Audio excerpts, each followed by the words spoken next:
Welcome to episode 4 of The Shervin Show. You're going to be hearing a fireside chat with Mette, the founder and CEO of Mymee, which has raised over $15 million to build a digital care platform designed to help folks manage autoimmune diseases like arthritis, ankylosing spondylitis, lupus, and long COVID. Mymee combines a mobile app, data analytics, and certified health coaches for their clinically validated solution. The conversation goes all sorts of interesting places as it relates to health tech, autoimmune disease, the role of physicians and specialists within health tech, notions of quantified self, some of her journey in building Mymee, and so much more. If you're not already, please subscribe, smash the like button, share it with a friend, leave a comment down below. Your feedback is very welcome, and your support is appreciated. Hope you enjoy the conversation. With that in mind, I'm super excited for this conversation with Mette of Mymee. The really interesting place that I want to start is actually just to hear a little bit as context setting, then we're going to zoom way back out about what the company is today. And we'll then go and zoom out into founder journey, your journey as a founder and entrepreneur, the industry more broadly. But if you had to describe what the company and product is today, what is it? Yeah, so my company, Mymee, is essentially a company that has figured out how to identify triggers for autoimmune disease. And so very specifically, it is if you have an autoimmune disease and the system or the drugs have failed you, because for some people that's not the case. They take a biologic drug and they get better and good for them. But for a large majority of the population, they don't get better. And so we then work with them to identify what is it that set off their system to sort of overreact and attack itself. And so today we have clinically proven and validated that this approach is actually not only working with the patients, but also we have payer-audited studies that show that we save $37,500 on the ones that are reducing drugs. And so we are essentially trying to apply a much more holistic approach into a system that doesn't have a code for it. So when we're talking about where's the company today is we've finished payer-audited studies. We have, people very interested, but also really struggling to figure out where do you fit in? Because there is no code, there's no box, there's nowhere where this sort of puts us in a healthcare system that likes to standardize things. I think generally healthcare likes to figure out that lupus has this code and this trigger and this something and then apply that to everybody. What we've proven out is that if we have 100 lupus patients, most likely we have 100 different interventions. And that doesn't really fit into the system. However, COVID, as bad as it was for all of us that, were locked up inside, changed the world's view and it really escalated autoimmune, but also long COVID. And so for us, that has actually put us squarely back in the market in the sense that all of a sudden, we got cold calls from payers, from PBMs. Like we're just now starting to look at the commercialization of the product. Up until now, it has been clinical research. We've made some money doing that, but it hasn't been ready for growth. Now we are there, and thankfully the market seems to finally also be looking at autoimmune as a category, because up until now, there was no category that sort of included what we did. It's interesting. So before we get into I think there's like philosophical whys behind what you're building, and I want to get to the why, but I want to get to the what too of it, as in you're mentioning that there's no kind of code for your approach, and the standardization is the opposite of what it sounds like you're doing. What does that look like literally? So if we got into the even if it's not at scale yet, but if we got into an ideal patient journey going through, and I think you call this on your page the Mymee method, what does that look like, and especially in contrast to what they might receive in the standard practice of care today? So standardized medicine is very much built around the idea that once you have a diagnosis code, then there is some sort of treatment, generally in a prescription, that applies to you and will help you alleviate your symptoms. Autoimmune disease sort of falls between chairs in the regular system. And so a journey coming to us, most people have been at least sick for 10 years, meaning they've had a lot of bad experiences and so on and so forth. And so we actually try very much initially when people come in to see one of our caretakers to take all of that out of the equation. We do not need to hear 3 weeks of bad doctor stories. Like that's not helpful for the process.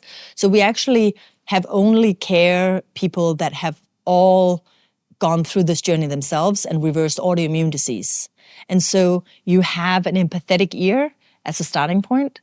And I think a lot of times, at least the payers, they sort of negate this point, but it's one of the biggest things. If you have been sick for 10, 20 years and nobody's been able to help you, having somebody understand where you are, like we have, obviously a lot of transcription and looking at the language of what's being used. One of the things that we hear in that first call is, I can speak my own language. You understand me. And that is sort of like the needed buy-in to do what we need to do. Because in order to identify triggers, we need people to record and track stuff. We've made it a lot easier than it was originally because you had to be insane to do what I did for myself.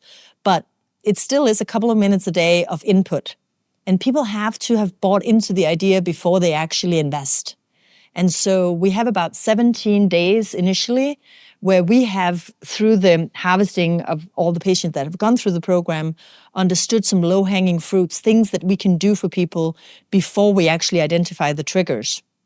Such as if you've never had a regular bowel movement, it does not matter if I figure out what your trigger is. Like, we need your system to be stabilized. We need your sort of a baseline to be okay. But then by that 17th day, if I have not improved your health to the point where you feel an actual benefit in your everyday life, you're not going to continue. There's two concepts, at least in my brain, I want to clarify it. There's like the concept of a standard baseline of care, and then there's this concept of triggers that you're mentioning. Yeah. Do a little bit of contrast there. What's the literal for a patient and a doctor, in your system, a caretaker in your system, as to what that baseline looks like versus how much, because a lot of the language about the product is around these triggers and the long-term autoimmune disease. And so how does that differentiate in terms of, is it standard practice of care to get you to baseline in those, let's say, first 17 days, and then you're focused on triggers, or are these related concepts? So we are essentially collecting enough data so that by week 4, we generally know what the trigger is. But those first 17 days where we don't have triggers yet, we still have to improve. And so we figured out a way within our system. It's not something that you would get if you went to a regular doctor. Because I think, as I mentioned, if you go to an rheumatologist, you would generally get a prescription. Because you're getting diagnosed and prescribed too quickly. I'm very much simplifying that notion. Yeah, so actually that's not even the case. It generally takes 7 years to get a diagnosis if you're an autoimmune patient. And so I always, But it's almost because nothing's happening in that 7 years, right? It's like, it's still the same thing of probably there's still one visit where you finally get diagnosed and prescribed something versus an approach that says, hey, I care about you for 17 days. Or is that not, in my head, that feels very different, right? So versus generally like the patient that we see, the system has already failed. Right, exactly. We don't really take somebody who has like elevated ANA and knows that maybe in the future they'll get autoimmune disease. That's sort of like the diabetes patient that lose a foot to diabetes in 20 years. I don't care.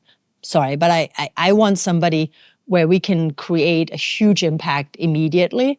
They're looking for interventions. They're not, generally they're because it's through insurance, they're not even really looking for interventions. Their insurer sees them cost $1 million or something, and they say, we have something that potentially could help you. What does the product look like today for either a physician or a patient, literally from a digital perspective, from a journey perspective, if we're going to get into the user experience of it? Yeah. So for the rheumatologist, it's essentially a referral. That's all they do. They don't get involved in sort of the journey part of it. They get sort of a PDF at the end of it to sort of be able to see what was going on. But the program is now a 16-week protocol, and we're essentially able to, in that 16-week period, get people to a place where they are able to regain either their motion, getting out of wheelchairs, or in many instances, get back to work. And so we talk about healthcare as is people are walking around dreaming of getting better health or whatever. In a way, screw that. When you have an autoimmune disease, you are in a survival mode. It's like you're shadow boxing every day. And so you're training for a match, but nobody's told you what day the match is or when you should be ready. So you're basically constantly alert and super aware that a flare means I can't go to work. I might even not be able to take my kids to school or whatever. So you're constantly living in this limbo of not being able to actually do things. I'm realizing, by the way, we didn't context that for people. I have friends who have some autoimmune diseases that are pretty significant, ankylosing spondylitis being one of the particular ones that I think not a lot of people have experience with. So I know what this looks like. Let's define it for people, though. When someone has an autoimmune disease, maybe go for something that feels typical, and someone might not know some of that experience. What's that fight you're talking about literally? So generally, when you have an autoimmune disease, you have what we generally talk about as flares. And it's because it's inflammation-driven disease. It's basically something happens, your immune system overreacts and attacks itself, and that creates an inflammation. But that journey is never linear. So a lot of the patients we see, they get like high steroid dosage injections every 8 weeks because that's when they flare and the doctor gives them another shot. But it's almost like having that rope in gym class where once you stop moving it, it actually doesn't stop. It like still goes. And so for a lot of people, regaining control of their lives is actually what matters the most. And, steroid use, for example, really puts people not only on a weight journey, but also on a very emotional mind journey because it fucks with your system. And so getting people off those things, a lot of people have said, well, when you have such amazing results with getting people off drugs, why don't you just get a lot of doctors and then you do the whole thing and you could get even more people off drugs? For us, that would be highly critical in the sense that when are we getting people off drugs because it's the right thing? And when are we getting people off drugs because it's a cost reduction for our customer, the payer? So in our system, we are the support tool to the rheumatologist, but we don't have an interaction. So when we reduce drugs in about 33% of the cases, it's actually without any interference from us. It's because people are feeling and blood work-wise and so on, measuring in such an improved way that their doctors, on their own initiative, are scaling back the medication. So then let's get to the notion of triggers a little bit too, because I think that's important. And this might get to your founder journey around this problem too. Define triggers for us, define the notion of triggers both literally for the patient and then also in the context of how doctors traditionally think about these things versus how you're trying to change the game a little bit. Yeah. So traditionally, just to make that clear, because this is actually one of the only places where the traditional healthcare system and us really align, every rheumatologist understands that there's triggers. That's not the novel idea. The novel idea is to understand what those triggers are. And so autoimmune disease has traditionally been based on over 100 different diseases, depending on where your body was getting attacked. We were saying why. And that comes down to this trigger identification. And so in my own case, I had an over 20-year journey. I got 6 autoimmune conditions. And ultimately, my moment of truth was when one of my doctor's teams called me and told me that I had great news. And so upon arriving in the hospital, I was told that I wasn't going to die, quote unquote, in the immediate future. And I was so naive that I said, that's fine. What's the great news? And then it got exceedingly awkward to be in the room because this was considered great news. I changed my mental model at that moment because I had thought if I had the best doctors, I would have the best health. I didn't know anything about healthcare. And in a way, thank God, because as an economist, the only thing I kind of understood was sort of getting a math problem to align. And so I started tracking everything I did. And this was pre-quantified self and, all of those things. It was literally me, little notebook.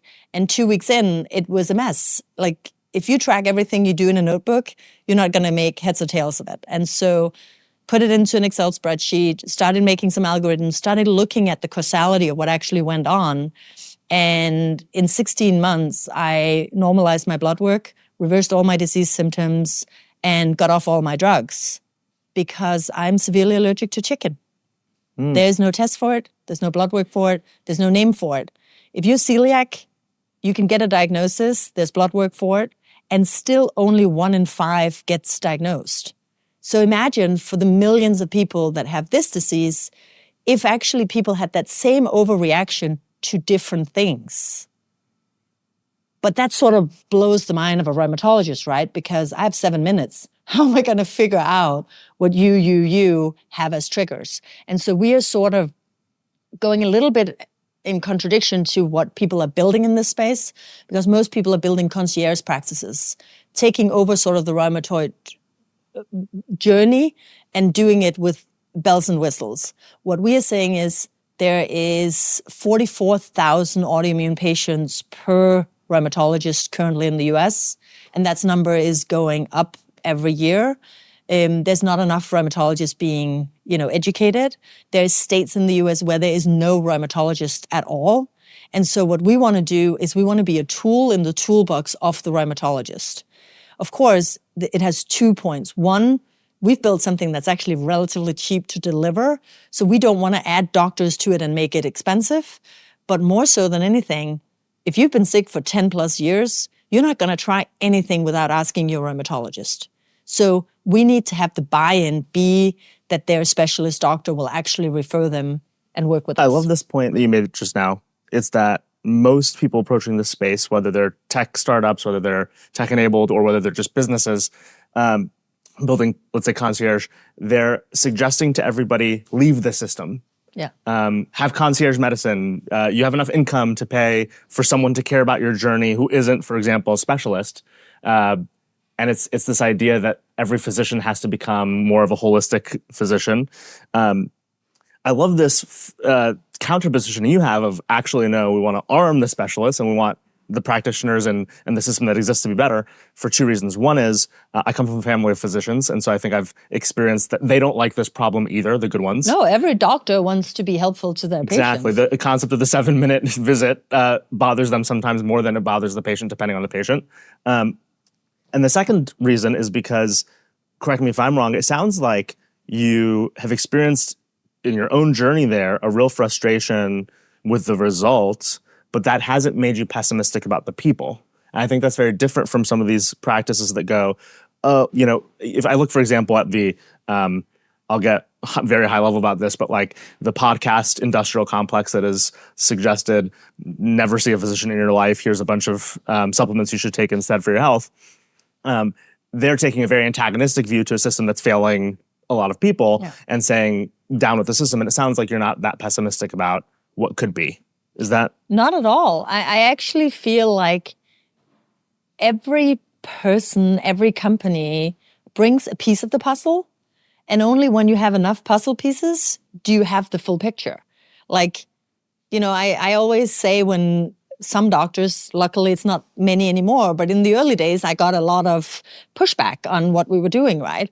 And I always said, well, there's many ways of viewing this, but the reality is that we're not the end-all, be-all for everything. We're extremely specific for an extremely specific part of your population.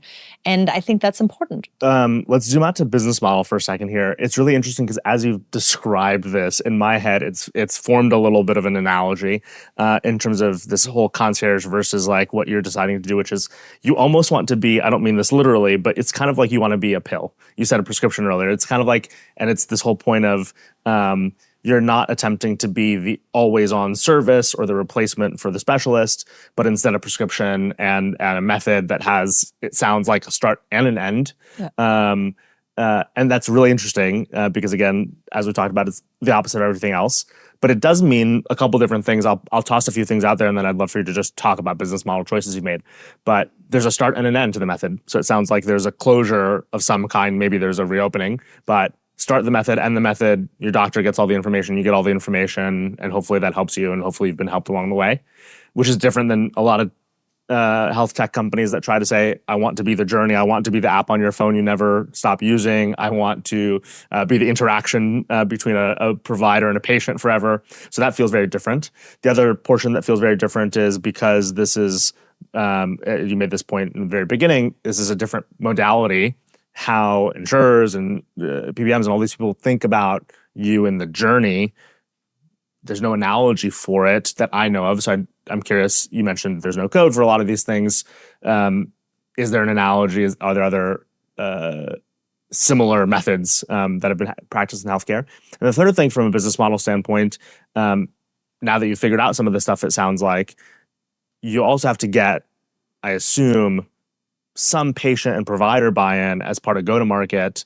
Talk about all of that. however that journey, but like those are some of the things to me that are interesting. I just feel like, of course, we have like a couple of patients that have just tracked obsessively for years, but that is what we call personality disorders. That's not normal, right? The general gist for me is you have a problem with your appendix, you go and have your appendix taken out, and then you go home. An autoimmune patient does not need to be tracking for the rest of their lives, but this is sort of an intervention that essentially could alleviate a problem, and maybe they'll be back. And, especially in the early days, we actually had people do the program 2 or 3 times over a period of years. How does that fit in from a business model point of view? Most people, when they say we want you to live in our app and like die with like entering data into our app, it's because the lifetime value of a product is really what everybody's chasing in tech. The reality is that our payback, or so to speak, is a percentage of savings. And so if we can see you for 4 months and maybe give you a monthly visit for the remainder of the year, and I can get, let's say, 40% of $37,000, it doesn't matter.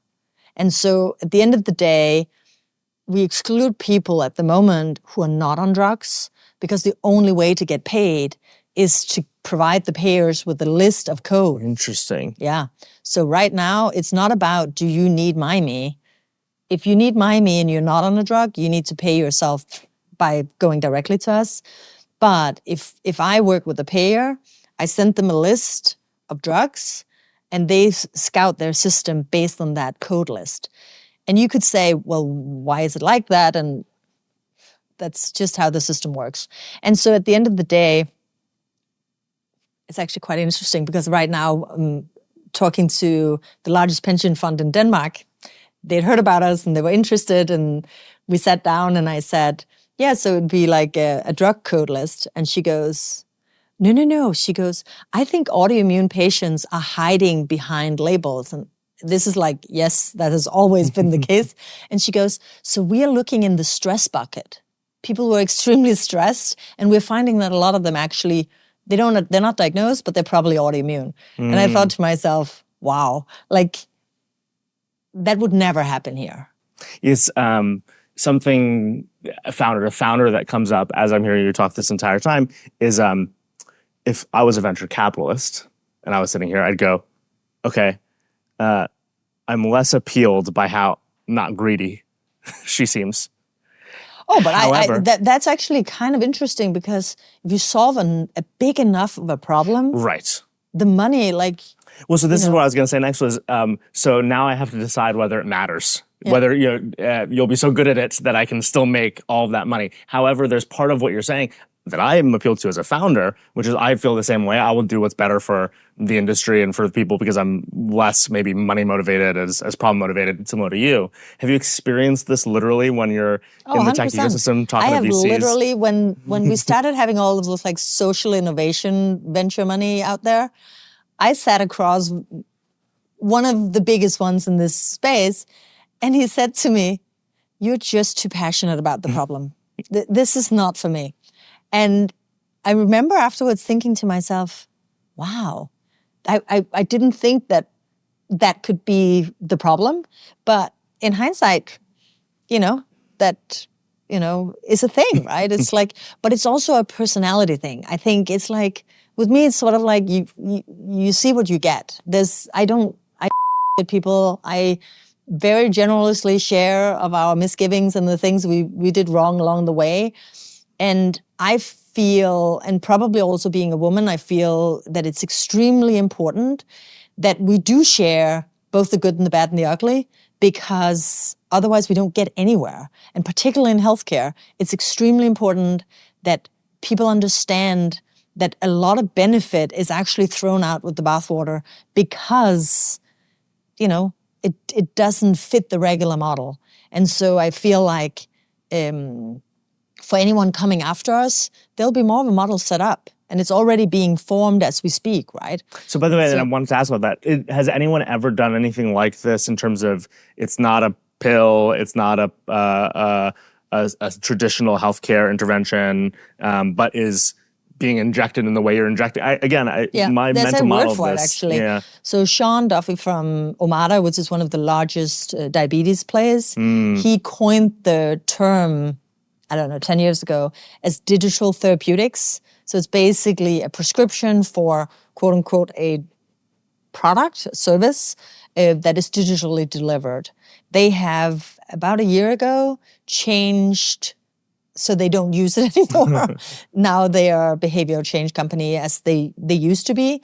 But I think it was because digital therapeutics was just becoming a thing that everybody was saying without really... And are there many, like I'm not familiar with any, like are there many of them that exist? Okay. And so... Not in autoimmune, but in a lot of, as you can imagine, mental health space.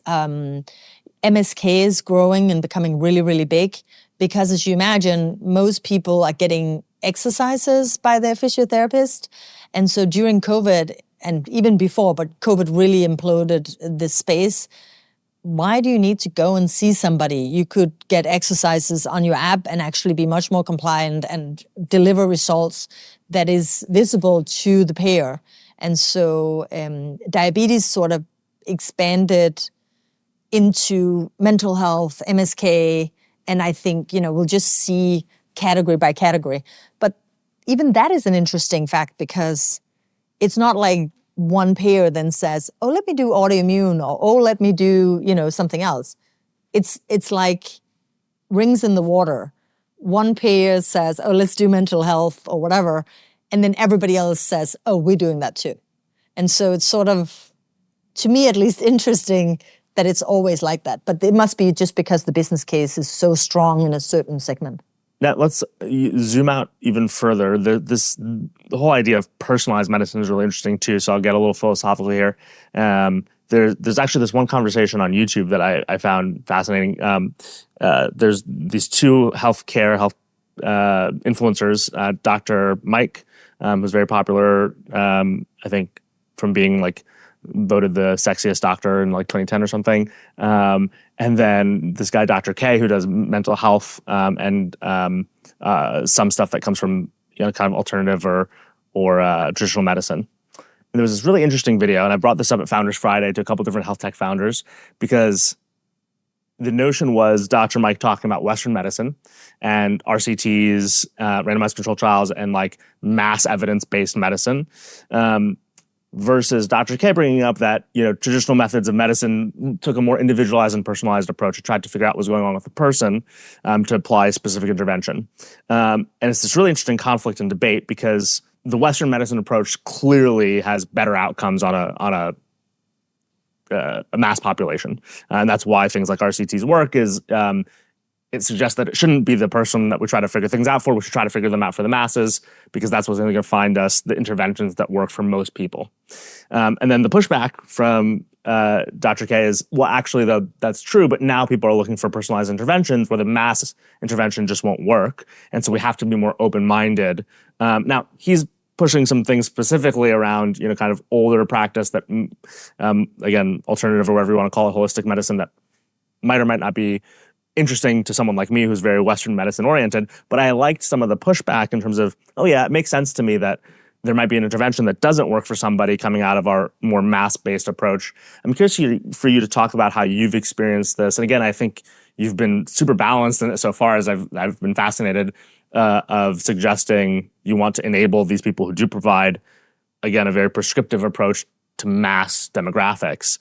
Where do you stand on that? So it's kind of interesting because as an economist, I didn't speak doctor language. And so when I originally had the methodology ready, wanted to go out and actually do trials, you'd go to NYU, you'd go somewhere where they had a lupus specialist because our first sort of endeavor was solve the problem in the hardest category. And lupus by far is sort of the garbage category of autoimmune.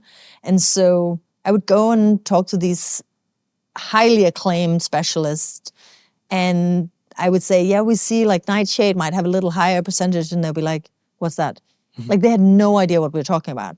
But then they would say, well, this university will definitely be able to do a trial. You can pay for us testing, let's say, gluten or dairy up against, a control group. And I'm like, well, that's the whole problem. Like I need a process.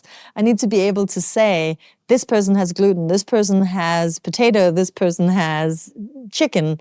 And they're like, well, that's just not how it works. I would lose my standing if I didn't do RCTs.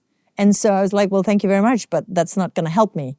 And so we are actually sort of caught in a limbo because we couldn't find anyone who was, even if we paid them, willing to do what we needed them to do, which was trial us without doing this sort of control up against one thing.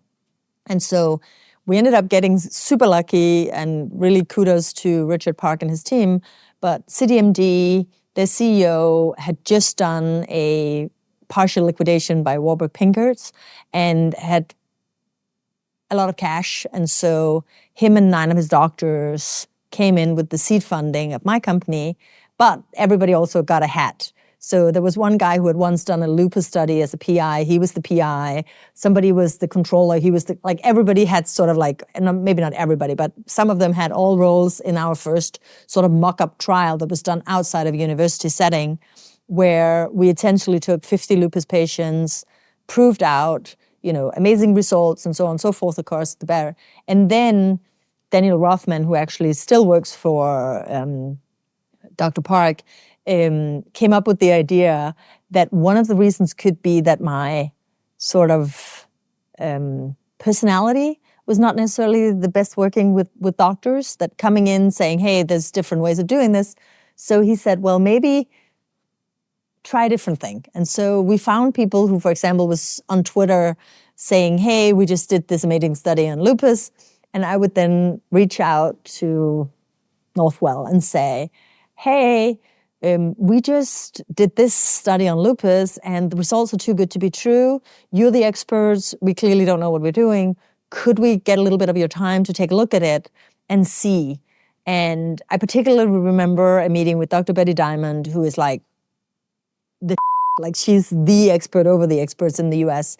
And she sat down with us on a Friday afternoon at 4:45. You have 15 minutes. And at 7:15, she got up and said to her team, I unfortunately have a family obligation, but you can stay. And after that, there was talks about actually doing studies with them around what we're doing. Never ended up happening, but it was one of those moments where I realized that we've at least got enough of a snippet of the data that the people who know what they're doing will take a look at us and sort of get us to the next stage. So it's super interesting because you're almost that story is basically you having to tell people, look at this without me telling you that it's good. Find out with me tricking you and being a little bit of a Trojan horse. And it's because of this tension that, though, I guess, of what those traditional methods and the RCTs suggest that these doctors do in the 7-minute meeting. There's this thing you have to do of saying, okay, there's this other there's something beyond the 7-minute meeting that might be better for your outcomes. At the end of the day, it all comes down to there's certain things that is known to you and there's certain things that are unknown to you. And if you're going to waste your time on something, you want it to be something that's within the parameters of what is understood by you as, let's say, a medical field. But it's almost like you're not telling them the whole personalized versus not personalized story on purpose. Of course not. No. And I generally feel like I have a farm as a summer house in Denmark. And this summer we went, had ice cream. It's fantastic. And I told somebody else, let's go back. And she's like, well, I can't eat gluten. I can't eat dairy. Ice cream's not really for me, whatever. So we're standing talking about this while I'm getting my ice cream because I'm obviously not going to forgive my ice cream just because she can't have it. And the woman behind the counter goes, oh, but this is all plant-based. And I'm like, what? She goes, yeah, but in this part of the country, you can't sell ice cream if you tell people it's not made with milk. So we just don't tell anybody. And we're like, oh, okay. So my friend got an ice cream and is sitting outside enjoying them. And I thought to myself, I freaking love that. Like you make an ice cream stand in like a fisherman city in the middle of nowhere. You know you're going to be dead in the water. You just sell it as it's normal ice cream. Then, hey, everybody's lining up for ice cream the way they should be. And so in a way, I think as founders, and I think everybody in the room probably agrees with me, creativity is really what gets you through the door. It doesn't matter if it's a doctor at NYU or if it's a fisherman in this little village. Everybody sort of has a perception of what they know to like and understand. And so I think that's sort of one of the things, at least for me, that has sort of enabled me to build the business that I've built, is that I generally think differently about, how creative solutions could be done. It's interesting. We have this show called The Feedback Loop that we do every week where startup founders get up on stage and give their 1-minute pitch in their very early stage. And so there's this thing you're identifying that I often give people as feedback, and I think I'm going to be better at talking about it now, of, hey, I don't mind the way you're approaching this. And in fact, it's a better way to approach this problem. But that shouldn't be how you talk about it. There's a higher level thing. You're selling ice cream. Yeah. Talk about selling ice cream. Yes, you're making it differently. And yes, that's good for you as a business, or it's good for the industry, or whatever it is. But it's the ice cream. That's the point. Yeah. And a lot of early stage founders who don't yet recognize that that's the struggle, like, oh, I got passionate about how I make it, but the customer will still not care depending on the industry. And that can influence how you market, how you gain partners, all those sorts of things. That's super interesting. I'm going to ask you one more question, then I'll go to the crowd for questions. I haven't talked a lot about anything startup-wise, anything team-building-wise, anything venture-wise. Let me give you a broad question, and you can kind of tackle however you want. If you were rebooting the company and you're at day zero again, other than subject matter stuff, so let's put away all the healthcare, what would you do differently from a team structure, funding, literals perspective in terms of company building? So the one thing I would do if I rebooted to this very moment is, obviously, you've done research and clinical work up until now, and it would be a commercial team solely, pretty much. That being said, CMS is around the corner, right? So you probably have some clinical, but it would be a predominantly commercial scale team. I think the other thing that I'm seeing possible in the market today that was not possible when I did this was, if I was completely rebooting, had not built what I had built, getting into the market, I would bootstrap out of this. There's no way I would raise this much money, because you can actually get really good software solutions that already has AI and the bells and whistles and everything else. And I would build that way, because you can solve major problems without one line of internal code. Yeah, love that. Awesome. Let's go to the crowd for questions. We'll give you a round of applause. Sure. We'll give you another one after the questions too. Questions. So Ms. Dyhrberg, thank you very much for being really passionate about this. So I know that the CC or whoever it was you were talking to, but if you weren't so passionate, it probably wouldn't be as amazing today. So I just wanted to ask, did you consider the patient advocacy route for adoption of your product, given that people that you serve are people that are suffering chronic illnesses, and a lot of times doctors just can't properly diagnose, like you mentioned, the 7-minute. I'm reminded of the Golden Girls episode where Dorothy was going to see like 4 different doctors, and none of them could figure out that she had chronic fatigue syndrome, which was like fairly discovered at that time. That's essentially what a lot of these patients are going through. And patient advocacy is a great way to get doctors to really understand. It also empowers the patients to really like bring to talk and have a more intelligent conversation. Yeah. So it was like the best question you could have asked, because I have been probably the most against patient advocates that you can probably imagine, because a very big part of your identity will be that you're a patient advocate. And it's almost more fearful, back to the point, to be better than it is to stay sick, because staying sick, you know your role, you know your job, you know all of those pieces. And it sounds horrible to say it out loud, and it's why it's something generally is not addressed, right? Because who can pick on a patient advocate? Like, that's really a horrible person that can do that. And I also don't like dogs a lot. So, apparently I'm a horrible person. But to dogs? You don't like to... I got bitten a lot when I was a kid. But anyway, long story short, we tried a lot to go sort of through the patient advocacy route early days. Didn't have much luck with it. Obviously, feel enormous compassion for patients. But as a business strategy, it's not something that would work for us. But great question. Oh, go ahead, right here in the front. Thanks for sharing this inspiring story. I actually also have about arthritis, and I've been researching and could relate to so many points about struggling to find that diagnosis and identifying those triggers. I also actually started my own nonprofit a few years back on the side, but it's like a patient advocacy platform, more like a community for patients to connect with each other and share their experiences. And I was actually curious, I was researching, and we can also see that data that women are more prone to getting autoimmune conditions, like 3 times more likely to get than men. 82% of autoimmune patients are women. Yeah, and there is also like triggers with like hormonal dysregulation, more like around postpartum and during menopause. There are more women like getting diagnosed with autoimmune conditions. I was curious, like in your clinical research or data, did you find that kind of correlation, or as part of your treatment, like this hormone regulation has an impact on how you manage this condition? So we don't do hormone replacement, but we do see that periods and any hormonal imbalances changes a lot. I just had a baby a year ago, and I had psoriasis head to toe within like a week. And I was like, what the hell? And so went to the dermatologist, and I was like, what is this? And she's like, oh, as soon as you stop breastfeeding, it'll be gone.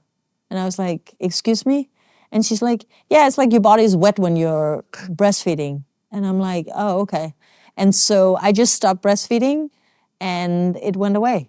And I mean, I just had no idea. So there is, of course, things that is just beyond our understanding, or maybe the wet explanation is it, but the reality is that I think more so than anything, the hormonal sort of signal in the body makes it impossible to understand the triggers, but we actually don't see the hormones being necessarily the underlying triggers. It's not necessarily causal. Yeah, it's a causal problem. Yeah. That's pretty interesting. Let's do one more if we have it. Go ahead. My company focuses on the opposite side of the problem, where we think that long COVID, for example, is underdiagnosed and undertreated. 100%. So we try to provide access to medications that are low risk, research backed. I'm wondering, as part of the data that you were gathering for long COVID patients, especially, do you see that maybe there are some triggers that are environmental, and then do you see that potential medications might actually improve them? And if that's the case, isn't that kind of counter to the model of taking them away from taking medications? Is that my... Oh, so the taking people off medication is not our business. We're just getting people better. The fact that people are then in about a third of the cases going off medication fits very well with the protocol, because 42% of people taking drugs in this category are non-compliers. Basically, it means they don't get any benefit from taking the drug. So the number of people that don't get any benefit from these drugs is actually higher than the people being taken off them. So we're not in opposition to what you're saying. And there is a lot of drugs that work for people with long COVID. We have worked with long COVID through Mount Sinai since the inception of what happened in 2020. And so we have good data on what are the both general things, but also what are the drugs that are essentially alleviating issues. We also, of course, are looking a lot at the causality between, if you identify a trigger, does that improve the drug? And a lot of times it does. And so somebody who, let's say, gets a Benlysta injection, it's an injection you get once a month, generally has 2.5 weeks of effect size, and then a good week where people are not feeling too good, and then they get the next injection. I used to think, why don't they just give it to them every 3 weeks? Like, why let them suffer the last week? But then we saw that once they went through our protocol, they didn't flare. That last week, their bodies had the extra sort of bandwidth to actually be good on the drug doses that they had. So it's a super interesting question, and I think the problem in the US is that it's been so much gaslighting around COVID that we have not even seen the tip of the iceberg in terms of the problem size. We know that, billions of dollars is being washed down the drain from people not going to work. But the reality is that there's millions of people that are still believing that they can sort of make it to the other side. But I have friends whose kids are literally living with them again now at the age of 30 because they just can't function. Like long COVID has taken them out of who they knew themselves to be. And when you look at long COVID and autoimmune disease, the symptomology and everything is completely overlapping. It's all the same metrics, but the long COVID patients report much higher impact. Like on a 1 to 10, they would be a 10 on everything. But it makes sense because it's like the frog, right? An autoimmune patient gets slowly boiled over a decade. Long COVID wakes up with all of that overnight. And so being boiled in hot water in that instance just means that the pain of all of it, and particularly managing own disease, getting access to drugs and so on, is extremely complicated. This I'll wrap with this question because this answer brought it up for me. So much of what you're talking about, I mentioned that I think Quantified Self has gone the opposite direction of good now. And we've had, Whoop and Oura rings and glucose monitors and all these things that I think smart people are now saying, okay, we took the quantification problem and solved it, but how people are recommending most aren't physicians or practitioners in healthcare, that you action on this data or whether you action on it at all seems to be flawed. We don't have a proper way of dealing with this. And it strikes me that someone like you could come up with a good method for everybody to understand some of the triggers in their life, not related to autoimmune, but related to kind of their bodies and their physicality. Not saying that the company should pivot, obviously, but I am curious what your view on Quantified Self and is there potential for a more broad-based wellness version of what you're trying to suggest autoimmune patients do? In my head, I'm like summarizing that as a good version of Quantified Self. Does that exist? Is that coming? Has someone done it well? It's 100% existing, and there's so many amazing things out there as a result. But I also just want to do a little clarification, being that this was my formula family. Quantified Self was actually only a thing from 2012 to 2015. Right. This movement was made to ensure that mobile and even just the fact that there was such a thing as a digital health piece was a thing, was largely what the focus was. And when that was sort of in place, Kevin Kelly and a lot of people were like, okay, job done. And they moved on. The second part of the question, could we make something that was broadly applicable? It already works. Like, it does not matter whether I guess people don't have a good way, or at least this is my experience of, I don't participate, so it's not even that I have a bad experience, it's that I feel other people's bad experiences and hear stories of like, great, they'll put on the glucose monitor, and they'll understand something, and often they'll even do something that they a year later go, actually, that was the wrong thing. I was clearly not knowledgeable enough to action on what it told me. And so it seems like the practitioning of it lacks guidance and proper someone who's motivated enough, trusts some of the experts, brings it all together in a way that allows someone to use something like that. But for example, a friend of mine, Sam, he built a company called Levels. He had 250,000 people on a wait list to get them to help basically have a glucose monitor on. It's an exceptional business because if you think about how many people in America that eats the wrong things, the glucose monitor will tell you immediately what you're doing right and wrong.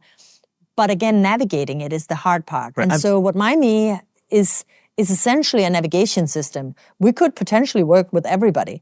I used to do a lot of work with ultra runners, and it happened completely happenstance. So in Denmark, Christmas lunches, very wet. And my best girlfriend's new boyfriend is apparently he was the Danish champion in 24-hour running, which basically means you go on a treadmill and you run for 24 hours solid, pee in a thing because you're not getting off that thing for 24 hours. And a little inhibited, I said to him, well, I could make you run a lot faster. My girlfriend literally choked on what she was having because she was like, yeah, because Mette runs 5K twice a year and that's it. And it's true. I run from 0 and I build myself up to 5. And the moment I run 5, I stop for about 6 months and then I do it again because I'm so not interested in running. But this guy, a couple of weeks later, comes back to me and says, I'm having a Red Cross run in 3 months, 6 weeks or whatever it was. It was not very long. And so I'm kind of curious about what you were saying. And I said, sure, take a picture of everything you eat and drink for the next week and I'll take a look at it. And I took a look at it and I thought to myself, holy this guy would run 31 kilometers, which is 20 miles on a daily basis, his water intake was like 2 cups a day. And I was like, I just need you to explain to me, did you not track the water you ran when you were out? And he goes, I live in a relatively unpopulated part of the world, so there's nobody giving me water at every corner, so I've just trained myself to not really need it. He also had about 10 cups of coffee. He did not eat any fat at all, because he is about my age, which means he grew up in Denmark where fats were sort of like, there was literally somebody who washed minced beef, because that way if you wash it under hot enough water, the fat will like wash away. So if you brought up under that, sort of circuit, it's a different thing, right? And he ran 40% faster at the age of 39 than he did the year before. Wow. 40%. And we're talking about adding fats, not doing water, like very, very small tweaks, but it's every person's sort of system. There's, I think, something very counterintuitive to most people about what you just said, which is, there might actually be an optimal level of sleep that's less than you get. Yeah. If XYZ is also true, though. And that's the thing that you gave. Way too much sushi. Right. He actually thought that sushi was super healthy for him, but his mercury levels were through the roof because he liked tuna the best. Right. And so like reducing his tuna intake allowed for him to run faster. I love that. Mette, this has been an incredible conversation. Round of applause to you. Thank you.